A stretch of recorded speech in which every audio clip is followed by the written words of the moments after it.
Assalamualaikum warahmatullahi wabarakatuh. Salam sukses bahagia buat kita semua. Saudara-saudaraku, saya pernah ditanya oleh beberapa orang, kenapa begitu sulitnya menemukan jalan kesuksesan, jalan kemudahan di balik kesulitan hidup? Sholat sudah, ngaji sudah, sedekah sudah, doa sudah. Kenapa masih sulit? Saya katakan ada satu hal yang bisa jadi kita abaikan. Banyak orang melupakan satu hal ini. Satu hal ini yang menyebabkan Allah ridho kepada kita. Satu hal ini menyebabkan kita bisa sukses. Karena satu hal ini Allah membukakan jalan-jalan kemudahan dalam hidup kita. Tapi juga karena satu hal ini seseorang bisa gagal dalam hidupnya. Dan karena satu hal ini, seseorang bangkrut mengelola bisnisnya. Saudaraku, satu hal ini yang menjadikan Bapak Presiden kita, Soeharto, Bapak Presiden kita, Susilo Bambang Yudhoyono, Joko Widodo, duduk di kursi pertama di negeri ini, orang pertama di negeri ini, sebagai presiden. Karena satu hal ini saya yakin, sangat yakin, Bang Sandiaga Uno mampu mengelola bisnis-bisnis besarnya. Karena satu hal ini, beberapa sahabat saya, Bang Fitno Fabulous, Bang Yendra Fahmi, Mas Budi, yang mengelola batik di Majestic. Karena satu hal ini, mereka sukses mengelola bisnis-bisnis besar mereka. Saudaraku, apa satu hal ini, saudaraku? Rasulullah ditanya oleh seorang sahabat, apa pekerjaan yang paling dicintai oleh Allah ya Rasulullah? Rasulullah SAW menjawab, yang pertama adalah sholat tepat pada waktunya. As-sholatu ala waktiha. Yang kedua, birrul walidain, berbakti kepada kedua orang tua. Yang ketiga, jihad fisabilillah. Nah, yang satu hal ini adalah berbakti kepada orang tua. Berbakti kepada orang tua ternyata kunci keberkahan hidup, saudaraku. Kenapa? Karena Rasulullah juga menyebutkan ridallah fi ridal walidain wa suqtullah fi suqtil walidain. Ridhonya Allah terdapat pada ridhonya orang tua dan murkanya Allah terdapat pada murkanya orang tua. Perhatikan di dalam kehidupan kita. Orang-orang sukses itu, mungkin di saudara kandung kita, di sahabat-sahabat kita, di sekitar rumah kita, orang-orang sukses itu adalah yang paling berbakti kepada orang tua. Tentu setelah sholat, setelah sedekah, setelah doa, berbuat baik, adalah berbakti kepada orang tua. Dan banyak orang gagal, saya perhatikan orang-orang yang gagal, yang tidak peduli sama orang tuanya, tidak berbakti sama orang tuanya, bahkan yang paling mengerikan, melukai batin orang tuanya. Saudara-saudaraku, sering kita mendengar istilah, jadikan orang tuamu seperti raja, maka rezekimu rezeki raja. Jadikan orang tuamu seperti raja, maka kehidupanmu kehidupan raja-raja. Jadikan orang tuamu seperti raja, maka kemuliaanmu adalah kemuliaan raja-raja. Saudara-saudaraku, penting berbakti kepada orang tua. Penting berbakti kepada orang tua, terlebih orang tua yang masih hidup. Sayangi mereka. Cintai mereka, jemput ridho mereka. Dan kalau sudah wafat, doakan mereka.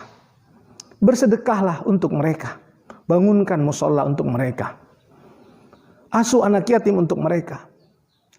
Infakkan rezeki kita untuk mereka. Saudaraku, satu ketika Uwais Al-Qarni, pemuda Yaman miskin, datang menemui Rasulullah ke kota suci Madinah. Karena rindu ingin bertemu dengan Rasulullah. Sangat rindu ingin bertemu dengan Rasulullah. Tapi ternyata begitu Uwais Al-Qarni sampai di kediaman Rasulullah, Uwais tidak pernah menemukan Rasulullah. Karena Rasulullah pergi berperang. Bayangkan, Uwais Al-Qarni mengorbankan pertemuan dengan Rasulullah, tidak bisa menunggu Rasulullah hanya karena apa? Ingin segera pulang ke Yaman untuk merawat ibunya, mengasuh ibunya, menjaga ibunya. Dan kemudian suatu ketika sang ibu ingin pergi haji, kepengen pergi haji. Dan karena miskin, bagaimana caranya bisa pergi haji? Luar biasa, Uwais Al-Qarni membeli seekor unta. Merawat ekor unta ini, menggendongnya setiap hari naik ke bukit, turun bukit, naik bukit, turun bukit, sampai suatu ketika hampir 100 kilo berat unta ini, dan otot Uwais Al-Qarni semakin kuat. Orang-orang di sekitar Uwais Al-Qarni untuk mengatakan ini sesuatu yang aneh yang dilakukan oleh Uwais Al-Qarni. Tapi ternyata untuk apa? Untuk menggendong sang ibu, untuk menunaikan ibadah haji. Untuk menggendong ibunya menunaikan ibadah haji, saudaraku. Bayangkan dari Yaman ke Mekah. Begitulah cintanya Uwais kepada ibunya.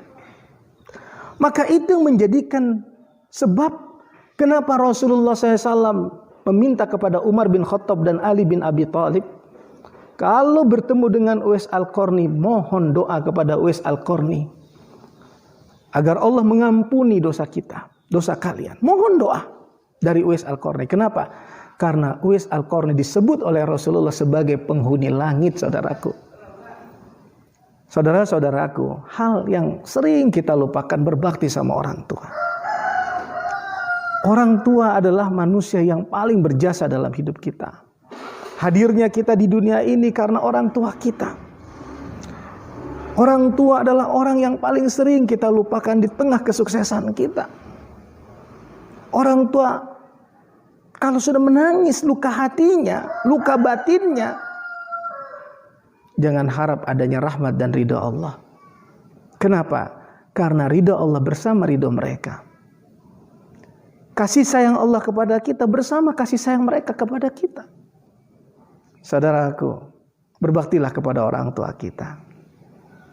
Cintailah mereka di sisa-sisa umur mereka kalau mereka masih hidup. Mohon maaf kepada mereka kalau kita pernah melukai mereka. Dan yakinlah, perlakuan kita kepada orang tua kita dengan baik, berbakti kepadanya, menyintainya, akan membuka pintu-pintu keberkahan dalam hidup kita. Jadikan berbakti kepada orang tua sebagai penyempurna kebaikan kita setelah sholat, sedekah, berbuat baik, doa. Jangan lupa orang tua. Orang tua adalah perisai kehidupan kita yang akan membuka pintu-pintu keberkahan dari Allah Subhanahu wa taala. Semoga Allah meridai kita. Semoga Allah meridai kita. Semoga Allah membuka pintu-pintu kemudahan dalam hidup kita. Semoga Allah memberikan kekuatan kepada kita untuk selalu mengaktualisasikan diri kita dan memaknai hidup kita, terutama untuk orang tua kita. Sekian dari saya. Jangan lupa subscribe, like, comment, and share. Assalamualaikum warahmatullahi wabarakatuh.